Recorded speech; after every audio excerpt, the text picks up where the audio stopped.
আসসালামু আলাইকুম ওৰহমতুল্লাহি ওবাৰাকাতুহ। আজি আমি কথা পাতিম তিনিজন বন্ধুৰ বিষয়ে। আৰু সেই তিনিজন বন্ধু এনেকুৱা এটা কাহিনী হ'ব, যিটো কাহিনী আমি আপোনালোকে থাম্বনেইলত চাই গমেই পাইছে যে লোভে পাপ পাপে মৃত্যু কাহিনীটোৰ নাম। আৰু আচলতে যে আমি লোভ কৰিব নালাগে, লোভ কিয় কৰিব নালাগে, লোভ কৰিলে যে মৃত্যু হয়, এই কথাষাৰ কিমান দূৰ সঁচা কিমান দূৰ মিছা তাক প্ৰমাণ কৰি উলিয়াবলৈ এটা কাহিনী ৰচনা কৰা হৈছিল। কাহিনীটো বাৰু মই নিজে ৰচনা কৰা নহয়, ময়ো বেলেগত পাই বা কিতাপতে হওক বা ইউটিউবতে হওক মই চাই কেনে কাহিনীটো অসমীয়াত কৈ আছোঁ। কাহিনীটো হ'ল, তিনিজন বন্ধু একেলগে ফুৰিব গৈ আছিল। ফুৰিব গৈ থাকোঁতে এজনে দেখিলে এটা টকাৰ বেগ, য'ত 3 লাখকৈ টকা আছিল।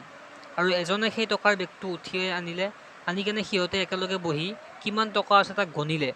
গণাৰ পাছত দেখিলে যে তাত 3 লাখ টকা আছে। আৰু সেই 3 লাখ টকা ইজনে ক'লে যে আমি 3জন বন্ধু আছোঁ আৰু ইয়াত টকাও 3 লাখ টকা আছে, গতিকে আমি 3জন বন্ধুৱে সেই 3 লাখ টকাটো আমি 1 লাখ কৰি ভাগৈ ল'লে আমাৰ 3 লাখ টকা হৈ যাব। তেতিয়া সিহঁতে গোটেইকেইটাই ক'লে যে ঠিক আছে, তুমি যেতিয়া কৈছাই 3 লাখ টকাটো আমি গোটেইকেইটাই ভাগৈ লওঁ 1 লাখ কৰি, হ'ব। সিহঁতে যিহেতু নলে গ'লে লগা বন্ধু, ইজনৰ কথা সিজনে পেলাব নোৱাৰে। যোনে দেখিছে সিও ক'লে ঠিক আছে হ'ব বাৰু, যদি আমি 3জন বন্ধুৱে 1 লাখ কৰি লওঁ আমাৰ সমান সমান হৈ যাব। তেতিয়া সেই 3জন বন্ধুৱে 1 লাখ কৰি পইচা ল'লে। লোৱাৰ পিছত সিহঁতৰ কথা বতৰা চলি আছিল। তেনেতে এজনে ক'লে যে মোৰ ভোক লাগিছে, কিবা এটা খাব লাগিছিল। তিনিজনে ক'লে মোৰো ভোক লাগিছে, সিজনে ক'লে মোৰো ভোক লাগিছে। তিনিজনে যেতিয়া ভোক লাগিল তেতিয়া সিহঁতে ক'লে যে ইয়াত খাব কি পোৱা যাব, ক'ত?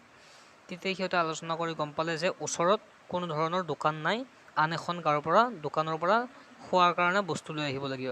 এজনে ক'লে ঠিক আছে মই যাওঁ, তোমালোকৰ কাৰণে বস্তু লৈ আহিমগৈ। সি যেতিয়া গ'ল, যোৱাৰ পিছত দেখিলে যে তাত সেই দোকানখনৰ পৰা বস্তু ল'লে। লোৱাৰ পাছত সি ভাবিলে যে মই যদি এই লোৱা বস্তুখিনিত, খোৱা বস্তুখিনিত বিষ ঢালি দিওঁ তেনেতে হয়তো সিহঁত দুটা মৰি যাব। আৰু সিহঁত দুটা যেতিয়া মৰি যাব বিষখিনি খাই কেনে, তেতিয়া সকলোবোৰ পইচা সেই সিহঁতৰ 2 লাখ টকাটো মৰে হৈ যাব, মোৰ টোটেল 3 লাখ টকাটো গোটেইখিনি মৰে হ'ব।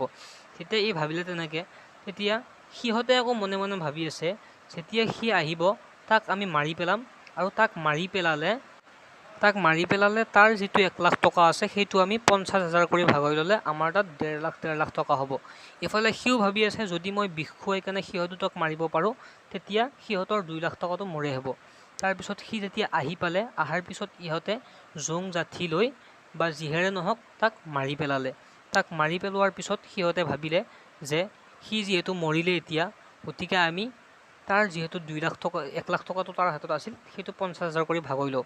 সিহঁত দুইজনে তাৰ 50,000 টকাটো, 1 লাখ টকাটো 50,000 কৰি ভাগৈ ল'লে।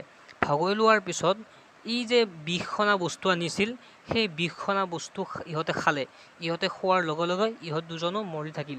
গতিকে চাওক বন্ধুসকল, আজি লোভ কৰাৰ কাৰণে 3জন বন্ধু মৰি থাকিল। যদি সিহঁতে 1 লাখ কৰি ভাগৈ লৈ সেই 1 লাখতে সন্তুষ্ট হ'ল হয়, তেতিয়া হয়তো সিহঁতৰ এনেকুৱা দৰ্শন নহ'ল হয়। গতিকে আমি লোভ কৰিব নালাগে। এনেকুৱা আমি আল্লাহে আমাক যিখিনি দিছে তাতে আমি সন্তুষ্ট হ'ব লাগে। এনেকুৱা ধৰণৰ ভিডিঅ' পাই থাকিবলৈ মোৰ চেনেলটো ছাবস্ক্ৰাইব কৰি থওক। আসসালামু আলাইকুম ওৰহমতুল্লাহি ওবাৰাকাতুহ।